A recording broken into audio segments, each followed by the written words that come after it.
Então, agora eu vim conversando com esse rapaz do Uber dizendo, né? Sempre que eu vou, eu falo, você está estudando, você estudou, você fez curso superior, seu filho estuda, sua filha estuda, para poder, né, as pessoas compreenderem que é fundamental ainda hoje você estudar. Por exemplo, a pandemia, né? Chegando aqui, a pandemia, nós sabemos, ela deu assim né? Ela deu uma sacudida na vida de todo mundo. Então, nós tivemos um abandono do ensino médio, sobretudo. As meninas, né? As meninas no ensino médio, os meninos, eles começam a ter pequenas atividades profissionais, abandonam a escola. As meninas arranjam filho, às vezes, sabe? Que é uma coisa também complicada, porque às vezes elas engravidam, aí elas não conseguem voltar para a escola, porque elas têm que tomar conta dos filhos, sobra mais, às vezes, isso para a mulher, né? Então, assim, são tantas questões, né? Aí veio com a pandemia também, então, assim, nós, de alguma forma, digamos assim, nós temos hoje todos na escola, quer dizer, hoje a escola realmente é obrigada, por preceito constitucional, a oferecer escolarização para todos no ensino fundamental, né, é obrigatório no médio. O acesso ao ensino superior se tornou imensamente mais, né, mais democrático, não há dúvida disso. A UFES, nós temos os IFES, nós temos cursos variados, né?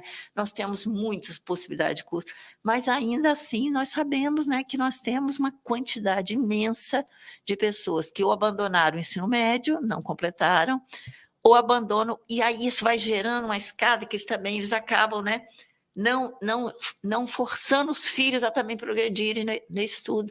E acharem, por exemplo, há uma concepção muito comum ainda entre setores, não, ele já fez o ensino médio, tá bom, tá bom.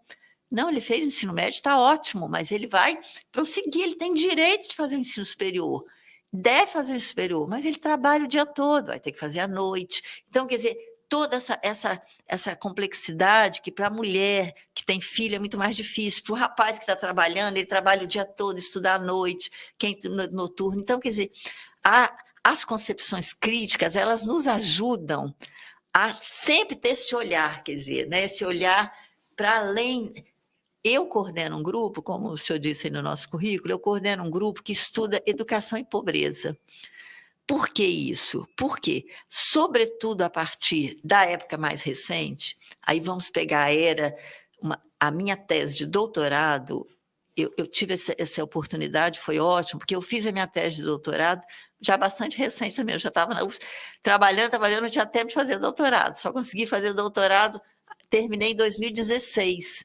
Então, eu peguei exatamente esse período, eu peguei um período que vai de 2004 a 2016 no Brasil, que foi, assim, mais ou menos a época daqueles governo Lula, estão lembrados? Depois Dilma, que teve o impeachment, quer dizer, foram aqueles 10 anos.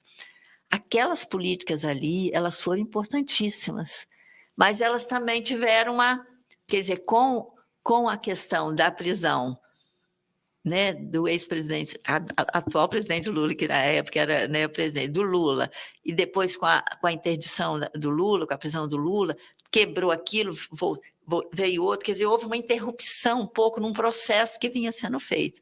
Agora, eu penso que a gente, de alguma forma, nós temos de novo um governo, né, Lula, e a minha tese de doutorado estudou isso, porque eu estudei as políticas desse período grande que vai de 2004 a 2000. Já era governo Lula. Lula era Lula e Dilma. 2003, né? Era Lula, eu peguei aquela época, sem que eu quisesse isso, porque eu fiz doutorado nessa época, né? Então, foi muito interessante. Eu pesquisei cada legislação desses 20 e poucos anos, e fui olhando, e eu percebi o quê? Quer dizer, eu descobri, foi um trabalho de pesquisa em nível de doutorado, né, avaliado por uma banca de 6 pessoas, que as legislações, elas eram todas, primeiro, interligadas. Então, a criança que recebia o Bolsa Família, ela era obrigada a estar na escola. Então, ela recebia, né, o benefício do Bolsa Família. Eu parti do Bolsa Família, que eu defendo, né, defendia naquela época, defendia. Por quê? O Bolsa Família fazia a criança estar na escola. Então, todas as crianças praticamente vieram para a escola. Excelente. mas não adianta só ela estar na escola, ela tem que estar na escola, ela tem que progredir, ela tem que, né, passar de ano, ela tem que... Aqui tem uma referência, então, quer dizer, todo esse trabalho... Então, a mãe que tinha uma criança frequentando a escola normal, a escola normalmente frequentando, essa mãe, ela tinha acesso também a outros programas do governo automaticamente, que isso de alguma forma está voltando agora. Então, água para todos. A minha filha mora no interior da Bahia, Então, quando você vai para o interior da Bahia, você passa assim longo, porque é uma viagem de 4 horas, você vê as casinhas assim, do lado das casinhas você vê a cisterna. Isso era um programa do governo federal, água para todos. Você tinha luz para todos. Era impressionante, assim, eu fui uma vez, depois eu voltei e falei, gente, é outra, né? Quer dizer, a mãe que era do Bolsa Família, ela tinha acesso a vários programas, né? A mãe, sobretudo, porque, né, o pai nem sempre está, né? Mas a gente fala mãe porque a mãe... Então, assim, esses programas, eles eram todos ligados e um jogava para o outro. Tinha o Pronatec, que era do TEC, tinha água para todos, luz para todos. Então, quer dizer, eram programas muito... Com o episódio que nós tivemos né, nós acompanhamos bem isso, da prisão de Lula, daquela interrupção, isso ficou um pouco assim, digamos, ficou um período de extrema assim, dificuldade, né? Acho que o governo passado, que já se encerrou, né, trouxe questões muito graves, interrompeu muitos processos educacionais. Agora, eu acho que a gente tem um retorno, quer dizer, a gente está voltando com esses programas, e eu penso assim que é um período de que a gente tem que correr atrás, porque esses 4 anos, eles andaram muito para trás em muitas questões, né? E com mais a pandemia, quer dizer, porque interrompeu um processo e veio a pandemia. A minha pesquisa de doutorado, só queria dizer isso agora para ficar clara, eu pesquisei essas legislações todas que vão do período de 2004 a 2016, que eu defendi em 2016. Então, eu peguei esse período, que era o que eu estava fazendo a pesquisa. Então, eu fui lendo lei por lei, cruzando as leis, e fui definindo ali as categorias que eram mais importantes. Vamos ver se a memória me ajuda aqui, porque meu celular... A memória me ajuda. O celular não está ajudando. Né? Não, é porque as categorias que saíram ali mais presentes, intersetorialidade, então, quer dizer, um ministério faz intersetorialidade com o outro, então a educação, com a saúde, com o meio ambiente, com não sei o quê. Então, isso é importantíssimo, quer dizer, nada é isolado, né? Então, volto a dizer, o profissional daqui também está atento a isso, a mãe daqui está atento a isso. Então, a intersetorialidade, todos os ministérios conversando juntos, o ministério, né? Então, a questão da mulher, tudo junto. Então, as categorias, você percebia isso em todas as leis, a intersetorialidade das ações. Você percebia, por exemplo, a questão democrática, do acesso democrático para todos. Eram categorias que, quando você vai analisando as legislações, como eu sou da área de política educacional, quando você analisa a legislação ela é importante também. Ela não diz tudo, mas uma legislação você tem. Então, eu fui vendo essas categorias e eu fui constatando que, de fato, né, elas, digamos, a legislação, ela forçava, ela dirigia para uma inclusão na escola básica e nos programas sociais. Então, isso é muito interessante, quer dizer, acho que foi um período interessante no sentido de dar um empurrão aí, né? Dar um empurrão nessa galera que estava fora da escola e tal. Só que com a pandemia, aí nós tivemos um processo, né, que é um processo difícil.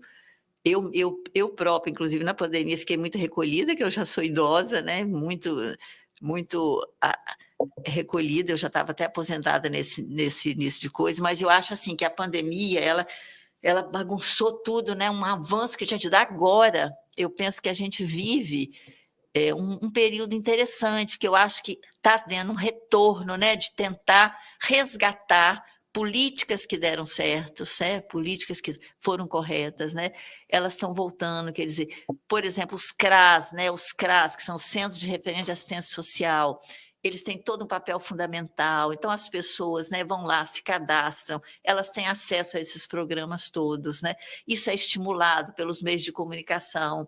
Eu moro no bairro popular, eu moro na mesma casa há 50 anos, então eu também vi ali crescer várias gerações, né, que são meus vizinhos ali, pessoas que eu conheço na escola, e eu vejo, eu tenho 4 escolas do lado da minha casa, então eu vivo muito essa coisa.